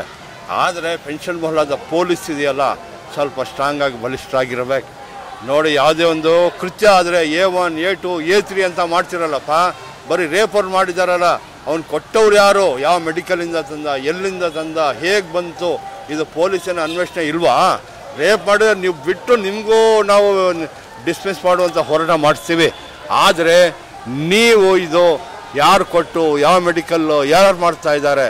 ಈ ಪೆಡ್ಲರೇ 1 ಲಕ್ಷ 10 ಲಕ್ಷ ಖರ್ಚು ಮಾಡಿ ಒಂದು ವ್ಯವಹಾರ ಮಾಡಿದ್ರೆ 1000 ಸಿಗೋದಿಲ್ಲ ರೀ. ಇವನು ಯಾವ ಡ್ರಗ್ ಪೆಡ್ಲರ್ 1-2 ವರ್ಷದಲ್ಲೇ 1 ಕೋಟಿ ಮನೆ ಕಟ್ತಾನೆ. ಎಲ್ಲಿಂದ ಬಂತು? CBI, IT, ED ಎಲ್ಲ ಏನು? ಯಾರ್ದೋ ಸಿದ್ದರಾಮಯ್ಯ 14 ಸೈಟ್ ಹುಡ್ಕಕ್ಕೆ ಹೋಗ್ತೀರ, ಇಲ್ಲಿ ಗಾಂಜಾದವ್ರು ಹುಡುಕ್ರಿ ನೀವು. ಇಲ್ಲಿ IT BT ಅವ್ರು ಏನ್ರಿ ಮಾಡ್ತಾ ಇದ್ದೀರಾ ನೀವು? ಇನ್ಕಮ್ ಟ್ಯಾಕ್ಸ್ ಏನು ಮಾಡ್ತಾ ಇದೆ? ನಾನು ಇವಾಗ ಒಂದು ಬೈಕ್ ತಗೊಂಡು ಎಷ್ಟು ಟ್ಯಾಕ್ಸ್ ಕಟ್ಟಬೇಕು. ಆದರೆ ಈ ಗಾಂಜಾ ಪೆಡ್ಲರ್ಗಳು, ಈ ಪೆಡ್ಲರ್ಗಳು, ಡ್ರಗ್ಸ್ ಮಾಫಿಯಾದವರು ಇಷ್ಟೊಂದೆಲ್ಲ ವ್ಯವಹಾರ ಮಾಡಿ ಕೋಟ್ಯಾಂತರ ರೂಪಾಯಿ ದರೋಡೆ ಮಾಡ್ತಾ ಇದ್ದಾರೆ. 100 ಮನೆ ನಾಶ ಆಗ್ತಾ ಇದೆ. ಇದರಿಂದ ಸರ್ಕಾರ ಇವ್ರದ್ದೆಲ್ಲ ಯಾರ್ಯಾರು ಪೆಡ್ಲರ್ ಇದ್ದಾರೆ ಅವರ ಮಾಹಿತಿ ಬೇಕು, ಎಲ್ಲಿಂದ ಬಂತು, ಯಾರಿಗೆ ಬಂತು, ಅವ್ರ ಆದಾಯದಿಂದ ಮಾಡಿ ಅವ್ರ ಮನೆಯನ್ನು ಹರಾಜು ಮಾಡಬೇಕು ಅಂತ ಹೇಳಿ. ಇದು ಕೇವಲ ಪೆನ್ಷನ್ ಮೊಹಲ್ ಅಲ್ಲಪ್ಪ, ಇಡೀ ರಾಜ್ಯದಲ್ಲಿ, ಇಂಡಿಯಾದಲ್ಲಿ, ಹಾಸನದಲ್ಲಿ ಸಂತೆಪೇಟೆ ಇರ್ಬೋದು, ಜೈಲ್ ಮೈದಾನ ಎಲ್ಲ ಕಡೆ ಇದೆ ಸರ್. ಆದ್ದರಿಂದ ಇವ್ರಿಗೆಲ್ಲ ಆದಷ್ಟು ಬೇಗ ಎಲ್ಲ ಮೆಡಿಕಲನ್ನು ಸೀಸ್ ಮಾಡಬೇಕು. ಎಷ್ಟೆಷ್ಟು ವ್ಯವಹಾರ ಆಗಿದೆ ತನಿಖೆ ಆಗಬೇಕು. ಆದರೆ ತಪ್ಪಿಸಿದ ಶಿಕ್ಷೆ ಆಗಿ ಬರೀ 4 ಜನ ಅಲ್ಲ, ಇವ್ರ ಹಿಂದೆ ಯಾವ ಶಕ್ತಿ ಅದಕ್ಕೆಲ್ಲ ಶಿಕ್ಷೆ ಆಗಲೇಬೇಕಂತ ನಾನು ಈ ಮೂಲಕ ಒತ್ತಾಯಿಸ್ತೀನಿ. Thank you. ನಾವು ಇವತ್ತು ಪ್ರತಿಭಟನೆ ನಡೆಸೋದ್ರಿಂದ ಇವತ್ತು ನಮ್ಮದು ವಿಮನ್ ಇಂಡಿಯಾ ಮೂವ್ಮೆಂಟ್ ಕಡೆಯಿಂದ ಒಂದು 3 ಡಿಮ್ಯಾಂಡ್ ಇದೆ. ಫಸ್ಟು ಅವರು ಯಾರು 4 ಜನ ಕೆಟ್ಟ ಕೆಲಸ ಮಾಡಿದ್ದಾರೆ, ಅವ್ರು 4 ಜನಗೂ ಮೆರವಣಿಗೆ, ಹಾಸನ ಎಲ್ಲ ಫುಲ್ಲು ಅವ್ರಿಗೆ ಮೆರವಣಿಗೆ ಮಾಡಬೇಕು. ಯಾಕಂದರೆ ಅವ್ರಿಗೆ ನೋಡಿ ಬೇರೆ ಹುಡುಗರಿಗೆ, ಬೇರೆಯವರಿಗೆ ಒಂದು ಸ್ವಲ್ಪ ಹೆದರಿಕೆ ಆಗಬೇಕು, ಹಿಂಗೆ ಮಾಡಬಾರ್ದು ಅಂತ. ಆಮೇಲೆ ಅವರಿಗೆ ಗಲ್ ಶಿಕ್ಷೆ ಆಗಬೇಕು, ಅವ್ರಿಗೆ ಲೈಫ್ ಟೈಮ್ ನಾನ್ ಬೇಲ್ ಜೈಲ್ ಆಗಬೇಕು. ಅವ್ರು ಜೈಲಿಲ್ಲಿದ್ದರೆ ಇವತ್ತು ಕೆಲಸ ಮಾಡೋರು ನಾಳೆ ಬೆಳಗ್ಗೆ ನಾನು ಜೈಲಿಗೆ ಇರ್ತೀನಿ ಅಂತ ಹೆದರಿಕೆ ಆಗುತ್ತೆ. ಇವತ್ತು ನಾನು ಮಾಡಿಬಿಡ್ತೀನಿ ಕೆಲಸ, ನಾಳೆ ಬೆಳಗ್ಗಾದರೆ ನಾನು ಸಾಯಿ ತನಕ ನಾನು ಜೈಲಲ್ಲಿ ಇರ್ತೀನಿ, ಜೈಲಲ್ಲಿ ಸಾಯ್ತೀನಿ ನಾನು ಅಂತ ಒಂದು ಹೆದರಿಕೆ ಇರುತ್ತೆ. ಮೋದಿ ಗೌರ್ಮೆಂಟು, ಮೋದಿ ಎಲ್ಲ ಕಡೆ ಬರ್ತಾರೆ, ಸ್ಟೇಜ್ ಮೇಲೆ ಹೇಳ್ತಾರೆ ಬೇಟಿ ಬಚಾವೋ ಬೇಟಿ ಬಚಾವೋ ಅಂತ. ಅದು ಸೆಂಟೆನ್ಸ್ ಚೇಂಜ್ ಮಾಡಬೇಕು. ಅವ್ರು ಹೇಳಬೇಕು ಅಂದರೆ ರೇಪಿಸ್ಟ್ ಬಚಾವೋ ರೇಪಿಸ್ಟ್ ಬಚಾವೋ ಅಂತ ಹೇಳಬೇಕು. ಅವರಿಗೆ ಸೆಂಟೆನ್ಸ್ ಸೂಟ್ ಆಗುತ್ತೆ. ಯಾಕಂದರೆ ರೇಪಿಸ್ಟಿಗೆ ಎಲ್ಲ ಅವರೇನೆ ಜಾಸ್ತಿ ಹವಾ ಕೊಟ್ಟಿರೋದು. ಬೇಲ್ ಕೊಡೋದು, ಅವರಿಗೆ VIP ರೂಮ್ ಕೊಡೋದು, ಹೊರಗಡೆ ತರಿಸಿ ಇದು ಎಲೆಕ್ಷನಲ್ಲಿ ಸೀಟ್ ಕೊಡೋದು ಅಂತೆಲ್ಲ ಕೆಲಸ ಮಾಡಿಬಿಟ್ಟು ಈಗ ಎಲ್ಲರಿಗೂ ಓಪನ್ ಆಗಿಬಿಟ್ಟು ಈಗ ಹೆದರಿಕೆನೇ ಇಲ್ಲ. ಇದು ಏನು ಮಾಡ್ತಾ ಇದ್ದೀವಿ ಅಂತಾನೂ ಏನಿಲ್ಲ. ಮತ್ತು ಮೂರನೇದು 25 ಲಕ್ಷ ರೂಪಾಯಿ ಅವರಿಗೆ ಹುಡುಗಿ ಮನೆಗೆ ದಂಡ ಕೊಡಬೇಕು. 25 ಲಕ್ಷ ರೂಪಾಯಿ ದಂಡ ಕೊಡಬೇಕು. ಮತ್ತು ಇದು ಎಲ್ಲಿಂದ ಬರ್ತಾ ಇದೆ? ನಂದು ಹೆಲ್ತ್ ಡಿಪಾರ್ಟ್ಮೆಂಟಿಂದ ಮತ್ತು SP ಪೊಲೀಸ್ ಡಿಪಾರ್ಟ್ಮೆಂಟಿಗೆ ಇಬ್ಬರಿಗೆ ಒಂದು ನಮ್ಮ ಕಡೆಯಿಂದ ಡಿಮ್ಯಾಂಡ್ ಏನಂದರೆ ಯಾವೆಲ್ಲಿಂದ ಬರ್ತಾ ಇದೆ, ಮೆಡಿಕಲ್ ಶಾಪಲ್ಲಿ ಟ್ಯಾಬ್ಲೆಟ್ಸ್, ಇಂಜೆಕ್ಷನ್, ಅದು ಅಂಗಡಿಯಲ್ಲಿ ಚಾಕ್ಲೇಟ್ ಸಿಗುತ್ತಲ್ಲ ಆ ಟೈಪಲ್ಲಿ ಟ್ಯಾಬ್ಲೆಟ್ ಸಿಗ್ತಾ ಇದೆ. ಅದು ಅವ್ರು ಹೆಂಗೆ ಮಾಡ್ತಿದ್ದಾರೆ? ಹೆಲ್ತ್ ಡಿಪಾರ್ಟ್ಮೆಂಟ್ ಅವರು ಚೆಕ್ ಮಾಡ್ತಾ ಇಲ್ವಾ? ಅವ್ರಿಗೇನು ಗೊತ್ತಿಲ್ಲ ಅದು ಏನು ಮಾಡ್ತಿದ್ದಾರೆ, ಅದು ಹೆಂಗೆ ಬರ್ತಿದೆ ಅಂತ. ಯಾಕೆ ಈಗ ನೆಕ್ಸ್ಟ್ ಜನ್ರೇಷನ್ ಎಲ್ಲ ಹಾಳಾಗ್ತಿರೋದು ಅದ್ ಕಡೆಯಿಂದಾನೆ. ಅದು ಫಸ್ಟ್ ಎಲ್ಲಿ ಬರ್ತಾ ಇದೆ ಅಂತ ನೋಡಿ. Shivamogga border, Mysuru border or Mangaluru border, ಇದು 3 ಕಡೆಯಿಂದಾನು ಸರ್ಚ್ ಮಾಡಿ ಆ ಕಡೆ 80 feet road, Chippinakatta, pension Mohalla, MG road, ring road, ಅದೆಲ್ಲ ಕಡೆ ಕಾಲೇಜಸ್ ಎಲ್ಲ ನಮ್ಮ ಮಕ್ಕಳು ಯಾರಾದ್ರೂ ಇರಲಿ, ಅವರು ಹಿಂದೂ ಮುಸ್ಲಿಂ ಕ್ರಿಶ್ಚಿಯನ್ಸ್ ಯಾರಾದಿರಲಿ, ಅದು ಬೆಳೆಯೋದು ನಮ್ಮ ಫ್ಯೂಚರ್. ಅವರೆಲ್ಲರೂ ಫ್ಯೂಚರ್ ಹಾಳಾಗ್ತಿರೋದೇನೆ ಇದು ಕಡೆಯಿಂದಾನೆ. ಅದು ಡ್ರಗ್ಸ್ ಮಾಫಿಯಾಗೆ ಕ್ಲಿಯರ್ ಮಾಡಿ. ಬೇಕಿದ್ರೆ ನಾವು ಅವ್ರ ಕಡೆಗೆ ಹೆಲ್ಪ್ ಮಾಡ್ತೀವಿ. ವಿಮನ್ ಇಂಡಿಯಾ ಮೂವ್ಮೆಂಟ್, ನಾವು ವಿಮನ್ ಇಂಡಿಯಾ ಮೂವ್ಮೆಂಟ್ ಕಡೆಯಿಂದ ಹೆಲ್ತ್ ಡಿಪಾರ್ಟ್ಮೆಂಟಿಗೆ ಬೇಕಿದ್ರೆ SP ಡಿಪಾರ್ಟ್ಮೆಂಟಿಗೆ ಏನು ಬೇಕಿದ್ರು ನಾವು ಹೆಲ್ಪ್ ಮಾಡ್ತೀವಿ. ಒಂದು ಸ್ಟ್ರಿಕ್ಟ್ ಆಗಿ ಟೀಮ್ ಮಾಡ್ಕೊಬಿಟ್ಟು ಅವರು ಇದು ಕೆಲಸ ಮಾಡಿ ಮುಗಿಸ್ಬೇಕು. ಮತ್ತೆ ಅವರಿಗೆ ಗಲ್ ಶಿಕ್ಷೆ ಆಗಲೇಬೇಕು. ನಮ್ಮ ಹಾಸನದಲ್ಲಿ ಇದೇ ಫಸ್ಟ್ ಟೈಮ್ ಕೆಲಸ ಆಗಿರೋದು, ಇದೇ ಲಾಸ್ಟ್ ಆಗಬೇಕು. ಮತ್ತೆ ಯಾರು ಈ ಟೈಪಲ್ಲಿ ಈ ಕೆಲಸ ಮಾಡೋದೇನೋ ಅವರು ಥಿಂಕು ಮಾಡಬಾರ್ದು, ಇದು ನಾವು ಮಾಡ್ತೀವಿ ಅಂತ. ಮತ್ತೆ ಲಾಯರ್ ಯಾರಿದ್ದಾರೆ, ಲಾಯರ್ಸ್ ಎಲ್ಲ ಲಾಯರ್, ನಮ್ಮ ಹಾಸನ ಲಾಯರಿಗೇನು ಒಂದು ಮಾತು ಹೇಳ್ತೀನಿ, ಯಾರು ಅವರಿಗೆ ಸಿಗ್ನೇಚರ್ ಹಾಕಬಾರ್ದು, ಯಾರು ಅವರಿಗೆ ರಿಲೀಸ್ ಮಾಡೋಕ್ಕೆ ಅವ್ರ ಕೇಸ್ ತಗೋಬಾರ್ದು. ಯಾಕಂದ್ರೆ ಅವ್ರ ದುಡ್ಡಿಗೋಸ್ಕರ ತಗೊಂಡ್ರೆ ಬೇರೆ ಮಕ್ಕಳಿಗೆ ಹಂಗಾಗುತ್ತೆ ಅಂತ ಅವ್ರಿಗೂ ಇದು ಮಾಡಬೇಕು. ಹಾಸನದಲ್ಲಿ ಯಾರು ಲಾಯರ್ಸ್ ಅವರು ಮಾಡಬಾರ್ದು. ಈ ಮೆಸೇಜ್ ಎಲ್ಲ ಲಾಯರಿಗೆ, SP ಪೊಲೀಸ್ ಅವರಿಗೆ ಮತ್ತೆ ಹೆಲ್ತ್ ಡಿಪಾರ್ಟ್ಮೆಂಟಿಗೆ, ಫಸ್ಟ್ ಹೆಲ್ತ್ ಡಿಪಾರ್ಟ್ಮೆಂಟಿಗೆ ವೆರಿ ಇಂಪಾರ್ಟೆಂಟ್ ಆಗಿ ಇದು ಹೋಗಲೇಬೇಕು ಮೆಸೇಜ್. ಯಾಕಂದರೆ ಅವ್ರು ಎಂದು ಮೆಡಿಕಲ್ ಶಾಪ್ ಎಲ್ಲ ಕ್ಲೋಸ್ ಮಾಡಿದರೆ ಇದು ಹೊರಗಡೆ ಬರಲ್ಲ, ತಗೊಳ್ಳಲ್ಲ ಯಾರು. ಇದು ಸ್ವಲ್ಪ ಆದರೂ ಕಡಿಮೆ ಆಗುತ್ತೆ. ಅದು ಹೇಳಿ ನಮ್ದು ವಿಮನ್ ಇಂಡಿಯಾ ಮೂವ್ಮೆಂಟ್ ರೂಪಿ ಈ ಪೊಲೀಸ್ ಇಲಾಖೆ ವೈಫಲ್ಯ ಕಂಡು ಬರ್ತಾ ಇದೆ ನಿಮಗೆ. ಈ ಟೋಟಲ್ ಈ ಥರ ಡ್ರಗ್ಸ್ ಮಾಫಿಯಾ ಅತ್ಯಾಚಾರ ಪ್ರಕರಣಕ್ಕೆ ಸಂಬಂಧಪಟ್ಟಂತೆ ನಿಮ್ಮ ಗಮನಕ್ಕೆ ಪೊಲೀಸ್ ಇಲಾಖೆ ವೈಫಲ್ಯ ಆಗಿದೆಯಾ ಅನ್ಸುತ್ತಾ? ಇಲ್ಲ ಸರ್, ಅವ್ರು ಏನು ಕೆಲಸ ಮಾಡ್ತಾ ಇಲ್ಲ ಅನ್ಸುತ್ತೆ. ಅವ್ರು ಮಾಡ್ತಿದ್ರೆ ಸುಮ್ಮನೆ ಕೂತವ್ರಿಗೆ ಕರ್ಕೊಂಡು ಹೋಗ್ತಾರೆ, ಕೂಡ್ಸ್ಕೊತಾರೆ, ಮತ್ತೆ ವಾಪಸ್ ಕಳಿಸ್ತಾರೆ. ಅದು ಮಾಡಿದ್ರೆ ಅವ್ರು ಏನು ಗೊತ್ತಾ, ಅಂಗಡಿಯಲ್ಲಿ ಚಾಕ್ಲೇಟ್ ಸಿಗ್ತಾ ಇದೆ, ನನ್ನ ಹತ್ರ ದುಡ್ಡಿದ್ರೆ ನಾನು ಚಾಕ್ಲೇಟ್ ಹೋಗಿ ತಿಂತೀನಿ, ಚಾಕ್ಲೇಟ್ ನಾನು ತಿಂತೀನಿ ಅಂತ ಬೇಕು. ಅವ್ರು ಆ ಚಾಕ್ಲೇಟ್ ಮಾಡಬಾರ್ದು, ಅವ್ರಿಗೆ ಹಿಡಿಬೇಕಲ್ವಾ. ಅವ್ರಿಗೆ ಹಿಡಿಯೋದು ಬಿಟ್ಟು ಅವ್ರು ನನಗೆ ಹಿಡ್ಕೊಂಡು ಹೋದ್ರೆ ಏನು ಯೂಸ್ ಏನಾಗುತ್ತೆ ಅವರಿಗೆ? ನನಗೆ ಹೋಗ್ತಾರೆ, ಇಟ್ಕೋತಾರೆ, ಮತ್ತೆ ವಾಪಸ್ ಕಳಿಸ್ತಾರೆ. ಅದು ಯೂಸ್ ಆಗಲ್ಲ. ಅವ್ರು ಸ್ಟ್ರಿಕ್ಟ್ ಆಗಿ ಹೆಲ್ತ್ ಡಿಪಾರ್ಟ್ಮೆಂಟ್ ಮತ್ತು ಪೊಲೀಸ್ ಡಿಪಾರ್ಟ್ಮೆಂಟ್ ಎಲ್ಲೂ ಸೇರಿ ಒಂದು ಕೆಲಸ ಮಾಡಬೇಕು, ಒಂದು ಟೀಮ್ ಮಾಡ್ಕೊಬಿಟ್ಟು. ಹಾಸನ ಕಡೆಯಿಂದ ನಾನು ಪೊಲೀಸ್ SP ಮೇಡಮ್ ಹತ್ರ ಒಂದು ಇದಾಗಿ ರಿಕ್ವೆಸ್ಟ್ ಮಾಡ್ಕೋತಾ ಇದ್ದೀನಿ. ಈಗಾಗಿರೋದು ರೇಪ್ ಒಂದು ಅಬ್ನಾರ್ಮಲ್ ಮಗು. ಅವರು ನಾನು ಹೋಗಿದ್ದೆ ನನ್ನ ಗೌರ್ಮೆಂಟ್ ಹಾಸ್ಪಿಟ್ಲಿಗೆ, ನೋಡ್ಕೊಂಡು ಮಾತಾಡ್ಕೊ ಬಂದೆ. ಬಟ್ ಏನು ನನಗೂ ಸಖತ್ ಬೇಜಾರಾಯ್ತು, ಹೋಗ್ಬಾರ್ದಿತ್ತು ಅನಿಸ್ತು. ಆ ಮಗುಗೇನು ಸೇಫ್ಟಿ ಇಲ್ಲ ಅಂದರೆ ಈಗ ಬೇರೆಯವ್ರಿಗೆ ಯಾರಿಗಿರುತ್ತೆ? ಈಗ SP ಮೇಡಮ್ ಇದ್ರಿದೆ, ಹಾಸನ್ ಎಲ್ಲ ಅವ್ರ ಕೈಯಲ್ಲಿದೆ, ಅವರು ಮಾಡಬೇಕು, ಮಾಡ್ತಾರೆ ಅಂತ ಒಂದು ಹೋಪ್ ಇದೆ. ನೋಡಿ, ನಮಗೆ ನ್ಯಾಯ ಏನು ಸಿಗ್ಬೇಕಂದ್ರೆ ಮುಂಚೆ ಈ ಅಫೀಮ್, ಗಾಂಜಾ, ಡ್ರಗ್ಸು ಅದೆಲ್ಲ ನಶೆಗಳು, ಅದು ಇಂಜೆಕ್ಷನ್ 10 ತಿಂಗಳು ಮಕ್ಕಳು, 10 ವರ್ಷದ ಮಕ್ಕಳು ತಗೊಳ್ತಾವ್ರೆ. ಸ್ಕೂಲ್ಗೆ ಅಂತ ಹೋಗೋದು, ಮನೆಗೆ ಬರೋಕ್ಕಿಲ್ಲ ಮಕ್ಕಳೆಲ್ಲ. ಇದೆಲ್ಲ ಗುಂಪು ಮಾಡ್ಕೊಂಡು ಈ ಮಕ್ಕಳಿಗೆಲ್ಲ ಹಾಳು ಮಾಡ್ತಾವ್ರೆ. ಮುಂಚೆ ಅದ್ ನಿಲ್ಲಿಸಿ ತಾಯಿಗಳಿಗೆಲ್ಲ ಒಳ್ಳೇದು ಒಂದು ಜೀವನ ಕೊಡಿ, ಅದ್ ನಿಲ್ಲಿಸಿ ಅವ್ರಿಗೆ ಶಿಕ್ಷೆ ಕೊಡಿ. ಒಂದ್ ದಿವಸ ಇಟ್ಕೊಂತಾರೆ ಸ್ಟೇಷನ್ನಲ್ಲಿ, 2 ದಿವಸ ಇಟ್ಕೊಂತಾರೆ, 3ನೇ ದಿವಸಕ್ಕೆ ಬಿಟ್ಬಿಡ್ತಾರೆ. ಅದೇನ್ ನ್ಯಾಯನ ಅದು? ಅದನ್ನ ಅವ್ರಿಗೂ ಬೇಕು ಶಿಕ್ಷೆ. ಇವ್ರಿಗೆಲ್ಲ ಗಲ್ ಶಿಕ್ಷೆ ಅವ್ರಿಗೂ ಆಗ್ಬೇಕು.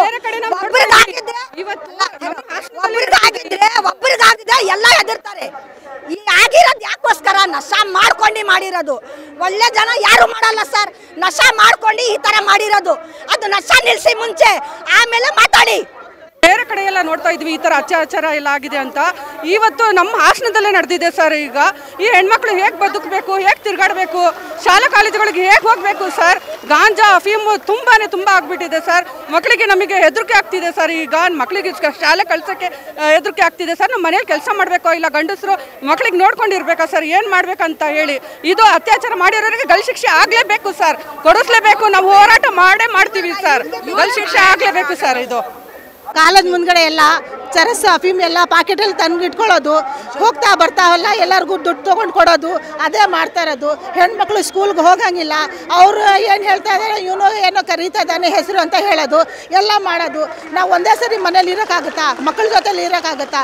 ಏನಂದರೆ ನಮಗೆ ನ್ಯಾಯ ಬೇಕು, ನೀವೇ ನ್ಯಾಯ ಕೊಡಿಸ್ಬೇಕು. I am Arshia. We all have gathered here only for one reason: take a strict action and take some more strict action against drugs. Please look after this. Please have a committee and discuss on this. Look at the people. They are living their jobs. They are living their homes. They are struggling with their kids. They are struggling with their families. But even though they have come here, they have gathered here just because they want justice. And really we want justice. Please give us justice. Thank you. ಏನು ಹಾಸನದಲ್ಲಿ ಇವತ್ತು ಚಿಕ್ಕ ಹುಡುಗರಿಂದ ದೊಡ್ಡ ಯುವಕರು ತನಕ ಇವತ್ತು ಕೆಲಸ ವಿದ್ಯಾಭ್ಯಾಸದಲ್ಲಿ ಜಾಸ್ತಿ ತೊಡಗುತ್ತಲ್ಲ, ಗಾಂಜಾ ಅಫೀಮ್ ಮಾರಾಟದಲ್ಲಿ ತೊಡಗಿದ್ದಾರೆ. ಇದನ್ನೆಲ್ಲ ಪೊಲೀಸ್ ಇಲಾಖೆ ಆದಷ್ಟು ಬೇಗ ಇದನ್ನು ಬ್ಯಾನ್ ಮಾಡಿ ಎಲ್ಲ ಅರೆಸ್ಟ್ ಮಾಡಿ ಒಳಗಾಗಬೇಕು. ಆಮೇಲೆ ನೋಡ್ಬೋದು ಏನೊಂದು 4 ಹುಡುಗರು ಒಂದು ಕೃತ್ಯ ಮಾಡಿದ್ದಾರೆ. ಇದು ಆಗಿ ಒಂದು 7-8 ದಿನ ಆಯಿತು. ಇದು ಸಂತ್ರಸ್ತ ಮನೆಗೆ ಆಗಲಿ, ಇದನ್ನು ಒಂದು MLA ಆಗಲಿ, ಒಂದು MP ಗಳಾಗಲಿ ಅವ್ರ ಮನೆಗೆ ಹೋಗಿ ಭೇಟಿ ಸಹ ಮಾಡಿಲ್ಲ. ಇದೊಂದು ಭಾಳ ಒಂದು ಯೋಚನೆ ಮಾಡಬೇಕು. ಅವರು ಭೇಟಿ ಮಾಡಬೇಕು. ಅವ್ರದ್ದು ಏನಿದೆ ಅವ್ರಿಗೆ ಹುಡುಗರಿಗೆ ಕಠಿಣ ಶಿಕ್ಷೆ ಸಿಗಬೇಕು. ಆಮೇಲೆ ಏನು ಗಾಂಜಾ ಅಫೀಮ್ ಇದೆ ಆದಷ್ಟು ಬೇಗ ಇದನ್ನು ಹಾಸನದಲ್ಲಿ ಮಟ್ಟ ಹಾಕಬೇಕು, ಗಡೀಪಾರು ಮಾಡಬೇಕು. ಆಮೇಲೆ ಹುಡುಗರಿಗೆ ಆದಷ್ಟು ಜೈಲಲ್ಲಿ ಹಾಕಿ ಕಳಿಸೋದಕ್ಕಿಂತ ಆದಷ್ಟು ನ್ಯಾಯಾಲಯ ಇವರಿಗೆ ಒಂದು ಶಿಕ್ಷೆಯನ್ನು ವಿಧಿಸಿ ಆದಷ್ಟು ಬೇಗ ಒಂದು ಗಲ್ಲು ಶಿಕ್ಷೆ ಹಾಕಿ ಇವ್ರನ್ನ ಕಥೆ ಏನಿದೆ ಮುಗಿಸ್ಬೇಕು. ಹೇಳಿ. ನಿಮಗೆಲ್ಲರೂ ಕೂಡ ಗೊತ್ತಿರೋ ಹಾಗೆ ಕಳೆದ 6 ದಿನಗಳಿಂದ ಹಿಂದೆ ಹಾಸನ ನಗರದಲ್ಲಿ ಒಂದು ಬುದ್ಧಿಮಾಂದ್ಯದ ಒಂದು ಹೆಣ್ಣು ಮಗುವಿನ ಮೇಲೆ 4 ಆರೋಪಿಗಳು ಒಂದು ಗ್ಯಾಂಗ್ ರೇಪನ್ನು ಮಾಡಿದ್ದಾರೆ. ನಿಜವಾಗ್ಲೂ ಇದು ನಾಚಿಕೆಗೇಡು. ನಾವು ಹಾಸನ ಜಿಲ್ಲೆಯಲ್ಲಿ ಇದ್ದೀವಿ ಅಂತ ಅನ್ನೋದಕ್ಕೆ ನಮಗೆ ನಾಚಿಕೆ ಆಗ್ತದೆ. 1-2 ವರ್ಷದಿಂದ ಇಲ್ಲಿ ಆಗ್ತಿರುವಂಥ ಘಟನೆಗಳನ್ನು ನಾವು ನೋಡಿದರೆ ಭಾಳ ಬೇಜಾರಾಗುತ್ತೆ. ಆ ಹೆಣ್ಣು ಮಗುವಿಗೆ ಒಂದು ನ್ಯಾಯ ಅನ್ನೋದು ನೀಡಬೇಕು. ಆ ಆರೋಪಿಗಳಿಗೆ ಗಲ್ಲು ಶಿಕ್ಷೆ ಆಗಬೇಕು.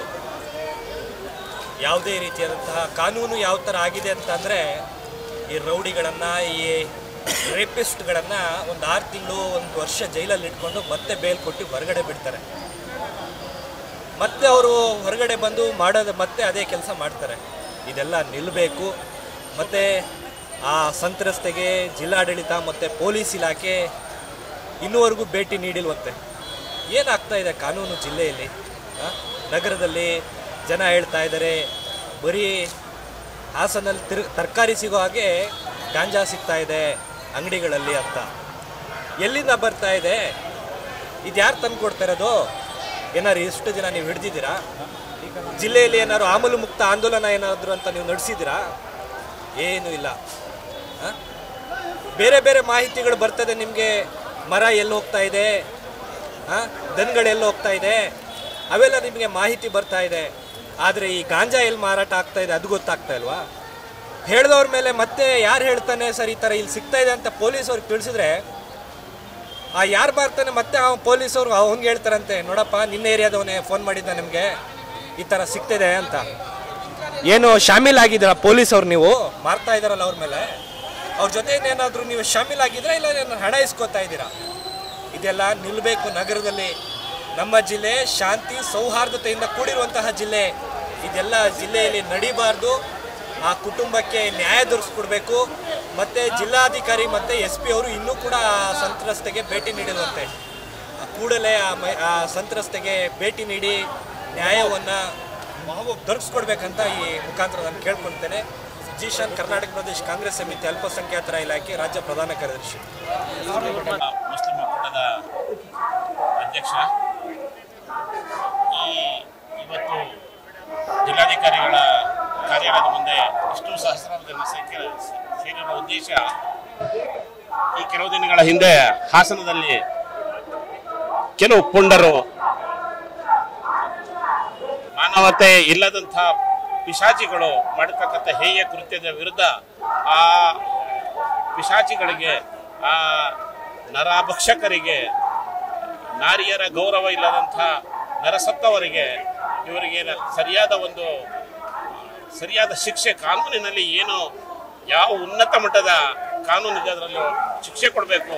ಇದರ ಹಿಂದೆ ಇರ್ತಕ್ಕಂಥ ವ್ಯಕ್ತಿಗಳಿಗೆ ಇವರು ಸಪೋರ್ಟ್ ಮಾಡತಕ್ಕಂಥ ವ್ಯಕ್ತಿಗಳಿಗೂ ಕೂಡ ಶಿಕ್ಷೆ ಆಗಬೇಕು. ಹಾಗೂ ಹಾಸನದಲ್ಲಿ ಇತ್ತೀಚೆಗೆ ಹೆಚ್ಚಾಗಿ ಈ ಅಮಲು ಭರಿತ ಪದಾರ್ಥಗಳನ್ನು ಏನು ಸಪ್ಲೈ ಮಾಡ್ತಾ ಇದ್ದಾರೆ, ಸರಬರಾಜು ಮಾಡ್ತಾ ಇದ್ದಾರೆ, ಮಾರಾಟ ಮಾಡ್ತಾ ಇದ್ದಾರೆ, ಇವರ ವಿರುದ್ಧ ಕಠಿಣವಾಗಿ ಶಿಕ್ಷೆಯನ್ನು ಕೊಡಬೇಕು. ಇವರಿಗೆ ಗಲ್ಲು ಶಿಕ್ಷೆಗಳನ್ನು ವಿಧಿಸಬೇಕು. ಇಲ್ಲಿ ಹಾಸನದಲ್ಲಿ ಸಾಕಷ್ಟು ಎಲ್ಲಂದ್ರಲ್ಲಿ ಸಾಕಷ್ಟು ಈ ಅಲ್ಪಸಂಖ್ಯಾತರ ಹುಡುಗರ ಮೇಲೆ ದಾಳಿ ಆಗ್ತಾ ಇದೆ. ಇದನ್ನ ನಿಲ್ಲಿಸಬೇಕು. ಈ ಜಿಲ್ಲಾಡಳಿತ ಇದರ ವಿರುದ್ಧ ಕಠಿಣ ಶಿಕ್ಷೆಯನ್ನು ತಗೊಂಡು ಇವರನ್ನ ಮಟ್ಟ ಹಾಕಬೇಕು ಅಂತ ಹೇಳಿ ನಾವು ಈ ಮೂಲಕ ಕೇಳ್ಕೊಳ್ತಾ ಇದ್ದೀವಿ. ಅತ್ಯಾಚಾರಿಗಳು ಅತ್ಯಾಚಾರವನ್ನು ಎಸಗಿ ಅದನ್ನ ಏನು ಅತ್ಯಾಚಾರವಾದಂತಹ ಸಂತ್ರಸ್ತೆಯ ಸಹೋದರರಿಗೆ ಕಳಿಸ್ತಾರೆ ಅಂತ ಹೇಳಿದ್ರೆ ಇದಕ್ಕೆ ಮೂಲ ಕಾರಣ ಏನು ಅಂತ ಹೇಳಿದ್ರೆ ಗಾಂಜಾ ಮತ್ತು ಪೊಲೀಸ್ ಗುಪ್ತಚರ ಇಲಾಖೆಯ ವೈಫಲ್ಯ. ನಾವಿವತ್ತು ಒಂದು ದೊಡ್ಡ ಮಟ್ಟದಲ್ಲಿ ಪ್ರತಿಭಟನೆಯನ್ನು ಮಾಡ್ತಾ ಇದ್ದೀವಿ. ಪ್ರತಿ ವರ್ಷವೂ ಸಹ ಅಂತಾರಾಷ್ಟ್ರೀಯ ಮಾದಕ ವಸ್ತು ವಿರೋಧಿ ದಿನವನ್ನು ಸಹ ನಾವು ಮಾಡ್ತಾ ಇದ್ದೀವಿ. ಅದೇ ರೀತಿ ಕ್ಯಾಂಪೇನ್ಗಳನ್ನು ಸಹ ಈ ಗಾಂಜಾ ಮತ್ತು ಮಾದಕ ವಸ್ತು ವಿರೋಧದ ಕ್ಯಾಂಪೇನ್ಗಳನ್ನು ಮಾಡ್ತಾ ಇದ್ದೀವಿ. ಇಂಥ ದೊಡ್ಡ ಮಟ್ಟದ ಹೋರಾಟವನ್ನು ಮಾಡಿದರೂ ಸಹ ಗಾಂಜಾ ಮಾರಾಟಗಾರರು ಮಾರಾಟವನ್ನು ನಿಲ್ಲಿಸಲ್ಲ, ಮತ್ತು ಮಾದಕ ವಸ್ತುವನ್ನು ತಯಾರು ಮಾಡುವಂಥವರು ಅವರು ತಯಾರು ಮಾಡೋದನ್ನು ನಿಲ್ಲಿಸಲ್ಲ, ಮತ್ತು ಗಾಂಜಾ ವ್ಯಸನಿಗಳು ಗಾಂಜಾ ತೆಗೆದುಕೊಳ್ಳೋದನ್ನು ಸಹ ನಿಲ್ಲಿಸಲ್ಲ. ಯಾಕೆ ಅಂತ ಹೇಳಿದರೆ ಇದಕ್ಕೆ ಮೂಲ ಕಾರಣ ಪೊಲೀಸವರ ವೈಫಲ್ಯ. ಆದುದರಿಂದ ಸರ್ಕಾರ, ಪೊಲೀಸ್ ಇಲಾಖೆ ಮತ್ತು ಸಾರ್ವಜನಿಕರು ಎಲ್ಲರೂ ಸಹ ಒಂದುಗೂಡಿಕೊಂಡು ಈ ಮಾದಕ ವಸ್ತುಗಳನ್ನು ಮತ್ತು ಗಾಂಜಾವನ್ನು ನಿಷೇಧಿಸುವಂತಹ ಒಂದು ಕೆಲಸವನ್ನು, ಒಂದು ಕಾರ್ಯರೂಪವನ್ನು ನಾವು ಸರ್ಕಾರದೊಟ್ಟಿಗೆ ಮಾಡಿದ ಅಂತ ಹೇಳಿದರೆ ಖಂಡಿತವಾಗ್ಲೂ ಹಾಸನ ಜಿಲ್ಲೆ ಮಾದಕ ವಸ್ತು ಮುಕ್ತವಾದಂತಹ ಜಿಲ್ಲೆಯಾಗಿ ರೂಪುಗೊಳ್ಳುತ್ತೆ ಅನ್ನೋದು ನನ್ನ ಅಭಿಪ್ರಾಯವಾಗಿದೆ. ಹಾಸನದಲ್ಲಿ ಬುದ್ಧಿಮಾಂದ್ಯ ಹೆಣ್ಣು ಮಗಳ ಮೇಲೆ ಇವತ್ತು ಅತ್ಯಂತ ಪೈಶಾಚಿಕವಾಗಿರ್ತಕ್ಕಂಥ ಅತ್ಯಾಚಾರ ಪ್ರಕರಣ ನಡೆದಿದೆ. ನಿಜವಾಗ್ಲೂ ಮನುಷ್ಯರಾಗಿರ್ತಕ್ಕಂಥವ್ರು ಹೆಣ್ಣು ಮಕ್ಕಳನ್ನು ಅತ್ಯಂತ ಗೌರವದಿಂದ ಕಾಣ್ತಾರೆ. ಆದರೆ ಅತ್ಯಾಚಾರದಲ್ಲಿ ತೊಡಗೋದೇ ಅತ್ಯಂತ ಅಪರಾಧ. ಅದರಲ್ಲೂ ಬುದ್ಧಿಮಾಂದ್ಯ ಹೆಣ್ಣು ಮಕ್ಕಳ ಮೇಲೆ ಅತ್ಯಾಚಾರ ಮಾಡೋದಿದೆಯಲ್ಲ ಸಾಮೂಹಿಕವಾಗಿ, ಇದು ಮನುಷ್ಯ ಕುಲಕ್ಕೆ ಅತ್ಯಂತ ಹೀನಾಯವಾಗಿರ್ತಕ್ಕಂಥದ್ದು. ನಾವು ಎಲ್ಲಿದ್ದೀವಿ ನೋಡಿ, ನಾಳೆ ಆಗಸ್ಟ್ 15 ಸ್ವಾತಂತ್ರ್ಯ ದಿನಾಚರಣೆ. ಗಾಂಧೀಜಿಯವರು ಸ್ವಾತಂತ್ರ್ಯ ಸಂದರ್ಭದಲ್ಲಿ ಏನು ಹೇಳಿದರು, ಭಾರತಕ್ಕೆ ಯಾವಾಗ ನಿಜವಾಗ್ಲೂ ಸ್ವಾತಂತ್ರ್ಯ ಬರುತ್ತೆ ಅಂತ ಹೇಳಿದ್ರೆ ಈ ದೇಶದ ಹೆಣ್ಣು ಮಕ್ಕಳು ಮಧ್ಯರಾತ್ರಿ ನಿರ್ಭೀಡತೆಯಿಂದ ಯಾವುದೇ ಭಯ ಇಲ್ಲದೆ ರಸ್ತೆ ಮಧ್ಯದಲ್ಲಿ ಒಬ್ಬಂಟಿಯಾಗಿ ಓಡಾಡಿದ್ರೆ ಆವಾಗ ಈ ದೇಶಕ್ಕೆ ನಿಜವಾಗ್ಲೂ ಸ್ವಾತಂತ್ರ್ಯ ಅಂತ ಹೇಳಿದ್ರು. ಆದರೆ ಎಂಥ ಪರಿಸ್ಥಿತಿ, ಹಾಡು ಹಗಲಲ್ಲೇ ಇವತ್ತು ಮಹಿಳೆಯರ ಮೇಲೆ ಅತ್ಯಾಚಾರ ನಡೀತಾ ಇದೆ. ಇದು ಅತ್ಯಂತ ಖಂಡನೀಯವಾಗಿರ್ತಕ್ಕಂಥದ್ದು. ಇದಕ್ಕೆ ಇರ್ತಕ್ಕಂಥ ಕಾರಣ ಏನು ಅಂತ ನಾವು ನೋಡಬೇಕು. ಇವತ್ತು ಹಾಸನದಂಥ ನಗರಗಳಲ್ಲಿ ಡ್ರಗ್ಸ್ ಮಾಫಿಯಾ ಅಂತಕ್ಕಂಥದ್ದು ವಿಪರೀತ ಜಾಸ್ತಿ ಆಗಿದೆ. ಮಾದಕ ವಸ್ತುಗಳನ್ನು ಸಣ್ಣ ಸಣ್ಣ ಮಕ್ಕಳಿಗೆ, ಕಾಲೇಜು ಮಕ್ಕಳಿಗೆ, ಶಾಲಾ ಮಕ್ಕಳಿಗೆ ವಿತರಿಸುವಂಥ ಮಾರಾಟ ಮಾಡ್ತಕ್ಕಂಥ ಒಂದು ದೊಡ್ಡ ಜಾಲ ಇದೆ. ಇವತ್ತು ಇದನ್ನು ತಡೆಗಟ್ಟೋದ್ರಲ್ಲಿ ಹಾಸನ ಜಿಲ್ಲೆಯ ಜಿಲ್ಲಾಡಳಿತ ಮತ್ತು ಪೊಲೀಸ್ ಇಲಾಖೆ ಸಂಪೂರ್ಣ ವಿಫಲವಾಗಿದೆ. ಇದನ್ನೇ ನೀವು ತಡೆಗಟ್ಟಲಿಲ್ಲ ಅಂತ ಹೇಳಿದ್ರೆ ಇಂಥ ಘಟನೆಗಳು ಪದೇ ಪದೇ ಜರುಗ್ತಾ ಇರ್ತವೆ. ಕೇವಲ ಯಾರೋ ಅತ್ಯಾಚಾರಿಯನ್ನು ಹಿಡಿದು ಅವನ ಮೇಲೆ ಶಿಕ್ಷೆ ವಿಧಿಸಿದ್ರೆ ಮಾತ್ರ ಈ ಪ್ರಕರಣಗಳು ಅಂತ್ಯ ಆಗಲ್ಲ. ಇದಕ್ಕೆ ಶಾಶ್ವತ ಪರಿಹಾರ ಆಗಬೇಕು ಅಂತ ಹೇಳಿದ್ರೆ ಅದಕ್ಕಿರ್ತಕ್ಕಂಥ ಸಾಮಾಜಿಕ ಆರ್ಥಿಕ ಪರಿಸ್ಥಿತಿಯನ್ನು ಕೂಡ ನಾವು ಅರ್ಥ ಮಾಡ್ಕೊಳ್ಳೋಕೆ ಸಾಧ್ಯ ಆಗಬೇಕು. ಆ ಹಿನ್ನೆಲೆಯಲ್ಲಿ ಕೂಡಲೇ ಜಿಲ್ಲಾಡಳಿತ ಮತ್ತು ಪೊಲೀಸ್ ಇಲಾಖೆ ಈ ಡ್ರಗ್ಸ್ ಮಾಫಿಯಾವನ್ನು ತಡೆಗಟ್ಟೋದಕ್ಕೆ, ಅದರ ಹಿಂದೆ ಯಾರೆಲ್ಲ ಪೆಡಲ್ಸ್ಗಳಿದ್ದಾರೆ, ಇದ್ರ ಹಿಂದೆ ಕೈ ಚಾಚಿಕೊಂಡಿದ್ದಾರೆ, ಅವರ ಮೇಲೆ ವಿರುದ್ಧ ಅತ್ಯಂತ ಕಠಿಣವಾಗಿರ್ತಕ್ಕಂಥ ಕ್ರಮವನ್ನು ಕೈಗೊಳ್ಳಬೇಕು ಅಂತೇಳಿ ಈ ಮೂಲಕ ನಾನು ಆಗ್ರಹ ಮಾಡ್ತೇನೆ. ಯತ್ರ ನಾರ್ಯಸ್ತು ಪೂಜ್ಯಂತೆ ರಮಂತೆ ತತ್ರ ದೈವತಃ. ಎಲ್ಲಿ ನಾರಿಯರನ್ನು ಪೂಜಿಸಲಾಗುತ್ತೋ ಅಲ್ಲಿ ದೇವತೆಗಳು ನೆಲೆಸುತ್ತಾರೆ ಅನ್ನುವಂಥದ್ದು ಈ ದೇಶದ ವಾಡಿಕೆಯಾಗಿದೆ. ನಾರಿಯರನ್ನು ಪೂಜಿಸುವುದು, ನಾರಿಯರನ್ನು ಉತ್ತಮ ಸ್ಥಾನದಲ್ಲಿ ಇರಿಸುವಂತಹದ್ದು ನಮ್ಮ ಭಾರತ ದೇಶದ ವಿಶೇಷತೆಯಾಗಿರುತ್ತದೆ. ಅಂತಹ ದೇಶದಲ್ಲಿ, ಅಂತಹ ಮಣ್ಣಿನಲ್ಲಿ ಹುಟ್ಟಿದ ನಾರಿಯರು ಇತ್ತೀಚಿನ ದಿನಗಳಲ್ಲಿ ಅತ್ಯಾಚಾರಕ್ಕೆ ಒಳಗಾಗಿ ಇಲ್ಲಿ ತತ್ತರಿಸ್ತಿರ್ತಕ್ಕಂತಹದ್ದು ನಾವು ನೋಡ್ತಾ ಇದ್ದೀವಿ. ಅದನ್ನು ಖಂಡಿಸಿ ನಾವು ಮುಸ್ಲಿಂ ಒಕ್ಕೂಟದ ಸಂಘಟನೆಯ ಪರವಾಗಿ ಇಂದು ಹೇಮಾವತಿಯ ಪ್ರತಿಮೆಯ ಬಳಿ ಸಂಘಟನೆಯನ್ನು ಹಮ್ಮಿಕೊಳ್ಳಲಾಗಿದ್ದು, ನಾವು ಹೇಮಾವತಿ ಪ್ರತಿಮೆಯಿಂದ DC ಕಚೇರಿಯ ತನಕ ಕಾಲ್ನಡಿಗೆಯನ್ನು ಮಾಡಿ ಅಲ್ಲಿ ನಮ್ಮ ನಮ್ಮ DC-ಗಳಿಗೆ ನಾವು ಮನವಿಯನ್ನು ಸಲ್ಲಿಸ್ತಾ ಇದ್ದೀವಿ. ಇನ್ನು ಮುಂದೆಯಾದರೂ ಯಾವುದೇ ಹೆಣ್ಣು ಮಕ್ಕಳು ಇಂತಹ ಕೃತ್ಯಕ್ಕೆ ಬಲಿಯಾಗದೆ ಹೆಣ್ಣು ಮಕ್ಕಳು ಒಂದು ಸುರಕ್ಷಿತವಾಗಿ ಇರಬೇಕು ಅನ್ನುವಂಥದ್ದು ನಮ್ಮ ಸಂಘಟನೆಯ ಅಥವಾ ನಮ್ಮ ಒಕ್ಕೂಟದ ಒಂದು ಸಂದೇಶ ಆಗಿರುತ್ತೆ. ಇದು ನಮ್ಮ ಮನವಿ ಕೂಡ ಆಗಿರುತ್ತೆ. ಏನು ಒಂದು ಅಬ್ನಾರ್ಮಲ್ ಹೆಣ್ಮಗಳ ಮೇಲೆ ಅನೈತಿಕ ಸಂಕ್ರಾಂತಿ ಹುಟ್ಟಿದಂಥ ಕ್ರಿಮಿಗಳು ಆ ಮುಗ್ಧ ಹೆಣ್ಮಗಳನ್ನ ಅತ್ಯಾಚಾರ ಮಾಡಿದ್ದಲ್ದೇ ವಿಡಿಯೋನು ಸಹ ಮಾಡಿ ವೈರಲ್ ಮಾಡಿರ್ತಾರೆ. ಇದೊಂದು ಹೇಯ ಕೃತ್ಯ ಆಗಿರುತ್ತೆ. ಸೊ ಘಟನೆ ನಡೆದು ಹೆಚ್ಚು ಕಮ್ಮಿ ಒಂದು ವಾರ ಹತ್ತತ್ರ ಆಗ್ತಾ ಬಂತು. FIR ಕೂಡ ಆಗಿದೆ. ಅವ್ರನ್ನ ಆರೋಪಿಗಳನ್ನ ಬಂಧಿಸಿದ್ದಾರೆ. ಇದುವರೆಗೂ ಕೂಡ ಜಿಲ್ಲಾಡಳಿತ ಆಗಲಿ, ಮಹಿಳಾ ಸಹಾಯ ಇಲಾಖೆಯವರಾಗಲಿ ಅಥವಾ ಯಾವುದೇ ಕೂಡ ಸರ್ಕಾರ ಪರದ ಮಹಿಳಾ ಪರ ಸರ್ಕಾರಗಳು ಏನಿದೆ ಯಾರೂ ಕೂಡ ಇದುವರೆಗೆ ಅವ್ರನ್ನ ಭೇಟಿ ಮಾಡಿ ಸಂತೈಸುವಂಥ ಕೆಲಸಗಳು ಮಾಡಿಲ್ಲ. ಯಾಕೆ ಈ ರೀತಿ ನಿರ್ಲಕ್ಷ್ಯ ತೋರಿಸ್ತಾ ಇದ್ದೀರಾ? ಸೊ ಈಗಾಗಲೇ ಘಟನೆ ನಡೆದು ವಾರ 10 ದಿನ ಕಳೀತಾ ಬರ್ತಾ ಇದೆ. ಕೂಡಲೇ ಈ ಒಂದು ಕುಟುಂಬಕ್ಕೆ ಜಿಲ್ಲಾಡಳಿತ ಬಂದು ಹಾಗೂ ಅದೇ ರೀತಿ ಮಹಿಳಾ ಮತ್ತು ಮಕ್ಕಳ ಕಲ್ಯಾಣ ಇಲಾಖೆಯವರು ಕೂಡ ಬಂದು ಅವರಿಗೆ ಸಂತೈಸಿ ಅವರಿಗೆ ಸೂಕ್ತ ಪರಿಹಾರನ ಕೊಡಿಸೋದಲ್ದೇ ಆ ಆರೋಪಿಗಳಿಗೆ ತಕ್ಕ ಶಿಕ್ಷೆ ಆಗಬೇಕು. ಅದೇ ರೀತಿ ಆ ಆರೋಪಿಗಳು ಈ ಹಿಂದೆ ಇನ್ನು ಯಾವ್ದಾದ್ರು ಕೃತ್ಯಗಳನ್ನ ಮಾಡಿದಾರ, ಒಂದು ಅಬ್ನಾರ್ಮಲ್ ಹುಡುಗಿನೇ ಬಿಟ್ಟಿಲ್ಲ ಅಂದರೆ ಚಿಕ್ಕ ಮಕ್ಕಳು ಬಿಟ್ಟಿದ್ದಾರೆ ಅನ್ನೋದು ಯಾವುದೇ ಕಾರಣಕ್ಕೂ ನಂಬಕ್ಕಾಗಲ್ಲ. ಚಿಕ್ಕ ಮಕ್ಕಳೇ ಆಗಲಿ ವೃದ್ಧ ಮಹಿಳೆಯರನ್ನೇ ಇವರು ಬಿಟ್ಟಿದ್ದಾರೆ ಅಂತ ಯಾವುದೇ ಕಾರಣಕ್ಕೂ ಹೇಳೋಕ್ಕಾಗಲ್ಲ. ಇವ್ರನ್ನ ಹೆಚ್ಚಿನ ರೀತಿಯಲ್ಲಿ ತನಿಖೆ ಮಾಡಬೇಕು. ಹೆಚ್ಚಿನ ರೀತಿಯಲ್ಲಿ ತನಿಖೆ ಮಾಡಿ ಇವ್ರನ್ನ ಕಠಿಣ ಕಾರಾಗೃಹ ಶಿಕ್ಷೆ ಕೊಡೋದ್ರದಲ್ದೇ ಈ ಜಿಲ್ಲೆಯಿಂದನೇ ಅವ್ರನ್ನ ಗಡೀಪಾರು ಮಾಡಬೇಕು. ಮುಂದಿನ ದಿನಗಳಲ್ಲಿ ಈ ರೀತಿ ನಡೀಬಾರ್ದು ಅಂದರೆ ಈ ಜಿಲ್ಲೆಯಲ್ಲಿ ಅವ್ರನ್ನ ಗಡೀಪಾರು ಮಾಡಿ, ಈ ಗಡೀಪಾರು ಮಾಡೋದಲ್ದೇ ಇದಕ್ಕೆ ಮೂಲ ಉದ್ದೇಶ ಏನಪ್ಪಾ ಅಂದರೆ ಇಲ್ಲಿ ನಡೆಯುತ್ತಿರೋ ಮಾದಕ ವಸ್ತುಗಳು, ಅವರು ಡ್ರಗ್ಸು, ಗಾಂಜಾ, ಇದನ್ನ ಅಫೀಮು ಇದನ್ನ ತಗೊಂಡು ಕೂಡ ಮಾಡಿದ್ದಾರೆ ಅಂತ ವಿಚಾರಗಳಿದ್ದಾವೆ. ಇದನ್ನ ಪೊಲೀಸರು ಗೊತ್ತಿರುತ್ತೆ. ಕೂಡಲೇ ಇದಕ್ಕೆ ತಡೆಗಟ್ಟಿ ಏನು ಜಿಲ್ಲಾಡಳಿತ ಹಾಗೂ ಮಹಿಳಾ ಸಹಾಯ ಇಲಾಖೆಯವರು ಕೂಡ ಅವ್ರನ್ನ ಕುಟುಂಬನ ಭೇಟಿ ಮಾಡಿ ಅವ್ರಿಗೆ ಸಂತೈಸಿ ಅವ್ರಿಗೆ ಸೂಕ್ತ ಸರ್ಕಾರದಿಂದ ಪರಿಹಾರನ ಕೊಡೋದ್ರ ಮೂಲಕ ಅವರಿಗೆ ನ್ಯಾಯ ದೊರಕಿಸ್ಕೊಡ್ಬೇಕು ಅಂತ ಈ ಮೂಲಕ ಹೇಳ್ತಾ ಇದ್ದೀವಿ.